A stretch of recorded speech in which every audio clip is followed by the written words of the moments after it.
common sa mga may metabolic disease, matataba. Paano po kaya yung mga payat? Pwede kaya sila magkaroon din ng fatty liver? Opo, actually. Although ang definition ng fatty liver ay associated more sa mga overweight and obese, meron na rin po tayong tinatawag na lean MAFLD, no? Ito yung mga pasyente na hindi naman katabaan, ang BMI nila ay normal.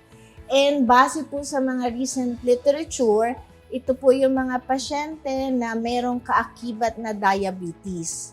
Okay, so pag titingnan mo ang data, yung mga lean MAFLD na may diabetes, sila yung mas mataas ang chance actually na magkaroon ng liver fibrosis at liver cirrhosis. So hindi na po tama yung notion na pag hindi mataba, walang fatty liver. Mali na po yan. So mukhang importante talaga malaman kung may fatty liver ka. Pero paano kaya natin malalaman, doktora, kung ikaw may fatty liver? Well, ang totoo niyan, kadalasan ang mga pasyente po pupunta naman talaga sa amin yan, meron ng ultrasound findings na may fatty liver sila, no?